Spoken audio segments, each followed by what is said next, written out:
بسم الله الرحمن الرحیم گفته با مثل شما ما نیز امروز از خانه برآمدیم از پی رزق روزی. در این روزهای آفتابی رمضان چه خیلی که می‌بینید بنیاد الحمدلله خوب است. این روزها را هر روزی که ما از صبح میخیزیم یک نعمتی هست از جانب الله که برای ما داده می شود که در این روزهای آفتابی، در این روزهای ماه شریف رمضان، در این یک روزی که الله بزرگ به ما میتیه، ما چیکار کنیم؟ ما خیر و سخاوت و مهر و محبت و وفاداری و کارهای خیر بیشتر بکنیم که الله متعال در نامه اعمالمون نوشته باشه. سلام علیکم و رحمت الله. خسته نباشین برادران اهل اسلام و خواهران. ان شاء الله که امروز ما شما در چی نشان میتیم نوار تا آخر تماشا بکنید. برای دستگیریتون تشکر زیاد منتدار هستم. به نهایت دعا میکنم که شما را الله متعال یک روز خوبی را داده باشه. امروز نوار تا آخر تماشا کنین. یک روزی بگیم بنده در این ماه شریف رمضان میریم وقتی ان شاء الله کجا میریم فقط شما نوار تا آخر تماشا بکنیم. همشه راه برا یک به یک به شما نشان میتیم. این الحمدلله ما بسم الله گفته خستیم.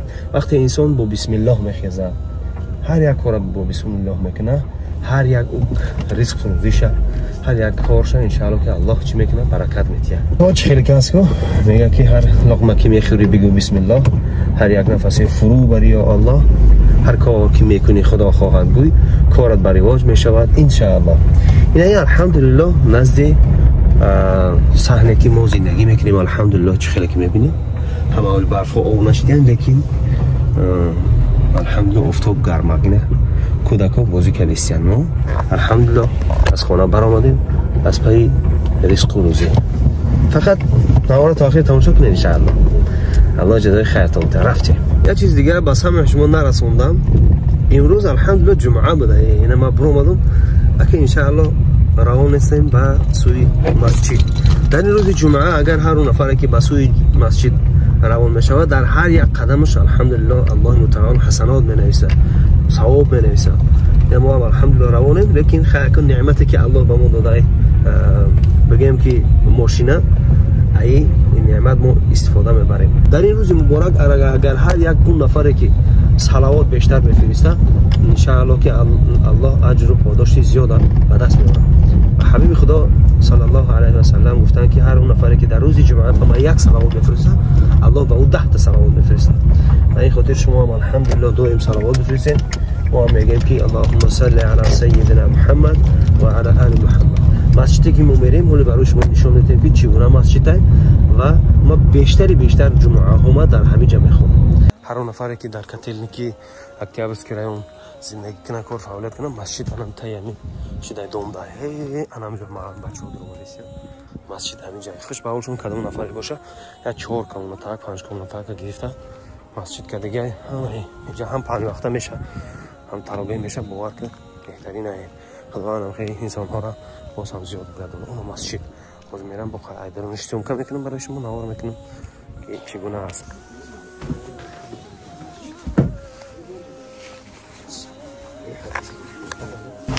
الحمدلله سه کامنتا داره اینجا کامنتا شد نه الحمدلله اینجا 2 کامنتا میشه و اینجا کامنتای کلونی دیگه شد و الحمدلله چه خیلی که میبینیم اینجا کلیدار شد بهترینی ماشاءالله. این بهترین اینجا جایی که ملایمم الحمدلله که نماز میخونه بارک الله. این برادران الحمدلله برآمده مسجد خواهش کردن همینجا که مقصد ترتیب رعایت کنین برادران. یک چیزی مهمه این چیزا به همه برسونین. همین مسئله وقتی که نماز رو میخونین در کدام مسجدی که نباشه شما برآمدین در پیش مسجد توپ نزنین، یعنی که غوغا نکنین. همین میگیرن سیومکا میکنن همین 2 ماه هر جور سیومکا کردن میپرتوین. مخصوص گروه ها دارن گروپ ها دارن که در اونجا سجدات میکنن که اینا مسلمان ها پریاد کنن میکنن. گفته برای خاطر خواهش برادران همین که شما باید چیکار کنین؟ شما باید همین مسجد که برآمدین الحمدلله در پاهم شوین، نه بیستین پیش مسجد تو در صحبت کردن، نه بیستین. لیکن خواهشه که خواهش همه ادمنستراتور که برادر در انتی رولیگر رولی کنه که برادران را گفت زنه که هم مسجدی تمام نه اینکه مسجدی اکتیابرس که دادن مقصد در تای دومه اینجا بسیار شکایت شده است. برای که ما میدرویم مثلا меброем баъди масҷид суҳбат када 4-5 нафар ёки мошиноро парковкашани то мекунем ёки мисоли гап ҳамин корҳои баъзан ҳолат мешавад ки корҳои ношоиста аз ҷониби мо рух мезанад ба ҳам хотир ҳаминоро паят када бикунем ки ҳамино гап наёвад. Салому алейкум раҳматуллоҳ. Сад ҳазорон бор шукр ки ина ҷумъаро хондем, алҳамдулиллоҳ. ва дар ҳақиқат мо ку ҳамин қонуну қоидае ки куҷое ки зиндагӣ мекунем, кор фаъолият мекунем, қонуну қоидаи ҳамҷоро риоя кунем да. имрӯз ма як кори ношоиста кардум, фардо бародари ма ай кори ма кардагӣ азият мебинад. Мусалмон бояд ин гуна набошад. Бояд мо мусалмонии худмона ҳар куҷое ки бошем тозагӣ, покизагӣ, хушгуфторию хушрафтории худмона дар ҳар куҷое бошем нишон бидиҳем. Ба ин хотир орому осуда бошем, дар ҳар ҷой бошем. Мо ҳам алҳамдулиллоҳ ина омадем папути склад омадем. Ина як коробка ай гирифтем, як бо дар багажникам ҳаста. Ира ма дар шумо тавсия дода будам. Ина электрони ҷойнамози электроникӣ. Яъне ки 5 забон дора. Ҳам тоҷикӣ дора, ҳам узбекӣ, ҳам қирғизӣ, ҳам қазоқӣ, ҳам урусӣ. Алҳамдулиллоҳ ки мебарем дуконда, я 3-4 заказ ҳаст, я та Мурманск, я та Челябинск. Мебарем ба бачаҳо метиҳем ку иншааллоҳ бачаҳо чӣ ҳол доранд, я дукон равем ку иншааллоҳ аз дукон бод қати шумо дар тамос мебураем. Алҳамдулиллоҳ инамо бисмиллоҳ гуфта дара мекушоем ку бачаҳо чӣ кор кардисиян.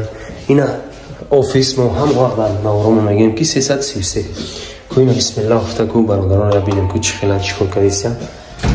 фикрам ки ассалому алейкум. Валейкум чӣ шумо саломат ёхбар.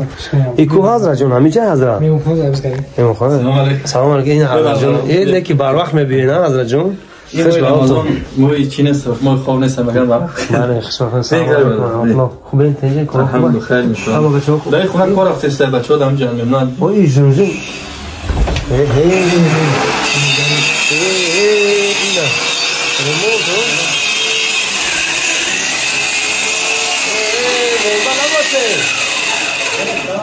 мондаҳо деки қоиҷон и хеле корро камкам мекарди на саломат бошед. Фикр кардем фақат ҳиҷома мекунам. қоиҷон ҳиҷома фикр кардам фақат ҳиҷома мекунам. И хеле корро ба даст меомадад. ха беҳтарин охи як мард чил ҳунар бошад, қоиҷон чилякуша ба даст гирифта. ина машааллоҳ шуда охири шумо мо фақат охири кор набинем. Кор чанд баб мекунем. ай машааллоҳ машааллоҳ. ин беҳтарин ҷигari ҳуҷраам кардагин диден бая. ҳозир иншааллоҳ мерем нишон медиҳем. бародаро як чиз гуфтам ки мо дар моҳи рамазон дидем ки хай моҳи истироҳати як дамо ба ҳам хотир полои мо будан зад оли нишон медиҳем шумода гирифтем амира сафед кардем. Сафед яъне ки дили одам рӯшан мешавад. баъди рамазон ё ки мисоли гап кай ӯ вақте ки бародарои ширини мо мебиёянд ҳамиҷа бидроянд худаш тозагӣ бошад, сафед бошад. ислом худаш як дини аст ки дини поку покизаанд. ба ҳамин хотир мо амира сафед равшан кардем ки комфорт набошад. ба ҳамин хотир алҳамдулиллоҳ мо амира сафед хушрӯ кардем. боз ина мерем бо дигароша нишон медиҳем. ку хоҷон чӣ гуфтани бо чӣ бигум? бале воқеан ҳадис пайғамбари акрам саллаллоҳу алайҳи ва саллам ки аддину назофатун. дин яъне чӣ аст? покизагӣ. бояд ки мусалмон ҳамеша ҷои кору ҷои хобаш чӣ бошад? тоза бошад. бале хай мерем мебинем бо иншааллоҳ бошад. биё полои мо ин хелба ина нигах паркети зард буд. паркети зард буд. аҷаро ки об повратагӣ хат чиркин шудагӣ буд. ин меҳмонхона хонаш комната ҳам хеле будамаш. инҷарам ҳозир иншааллоҳ фардо иншааллоҳ қоҷон ҳамаша айсар меканад.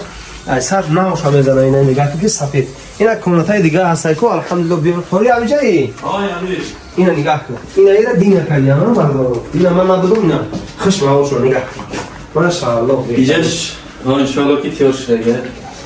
ина хе як рӯзи мо дар рамазон ина омадем алҳамдулиллоҳ кор бачаҳо кор кардисиян. худованд баракатшон бития. бояд ҳаракат кунем ки иншааллоҳ худованд баракат бития. чӣ гуфтани ҳастам? ҳар коре ки дар ин дунё мекунем дар ҳамин рӯзҳои мубораки рамазон корҳои хайр мекунем, корҳои нек мекунем, амалҳои нек мекунем. худованд савобша дучанд бар ҳар як мо шумо метиҳад. ба ин хотир коре бикунем, кӯшиш бикунем ки корҳои амалҳои хуба анҷом бидиҳем, корҳои хайра анҷом бидиҳем ки савоби охират яъне ки тӯшаи охирата ҳамун хобша лимчаша пур бикунем. ба ин хотир қориҷон бо ягош гуфтанӣ ҳастем. гапи зиёд намегӯям, фақат ҳамин ки худованд моҳи шарифи рамазон аз ҳамаи мо шумо қабул кунад. хайна бародаро ва хоҳарони аҳли ислом, рӯзи мо ҳам ба поён расид. чун дигар рӯзҳо تا شام 1 نیم ساعت دیگه مونده ان شاء الله رو به سوی خانه. در این روزهای رمضانی، در این روزهای مبارک باور کنین اگر هر یک کاری خوبی انجام بدهیم الله متعال خودش پاداش میتیه. به این خاطر این روزها فردا روز قیامت در پیش ما ان شاء الله گذاشته میشه که در همین روزها شما چیکار کردین. اگر کاری خوبه، کاری نیک، سخن خوب و رفتار و کردار خوب انجام بدهیم ان شاء الله اجر پاداش خوب میگیریم. و اگر ضرری باشه، اگر بدی انجام بدهیم اجر و پاداش بد میگیریم. ما دعا میکنیم که هر یک اون گناهایی که ما کرده ایم در گذشت خداوند بخشنده مهربان ببخشه و ستر بکنه و آینده ما را، قلب های ما را روشن بگردونه نسبت دینش، نسبت قرآنش. در این ماه مبارک رمضان تنصیحاتی و خانوادگی برای شما تمنا دارم. برای دستگیریتون تشکر زیاد میندار هستم. آباد و سربلند باشین، موفق باشین در زندگی شما. هر جایی باشین تنتون صحت باشه، سرتون درد نبینه، خانتون فیض و برکت برزونه الله و مثل باران بهاری و رحمت خودشان برزونه در بالای سر شما و در بالای سر فرزندگانتون و پدر و مادرکاتون و برادراتون و یک مهر و محبت نسبت خویشتباری و نسبت همسایه‌داری و نسبت برادری و نسبت تمام بنده هاش الله مهربان زیاده بگردونه در این روزهای مبارک. خیر، الله نگهبانتون باشه. تشکر زیاد. در اخ ما نیز دعا را فراموش نکنید. سلام علیکم و رحمت الله.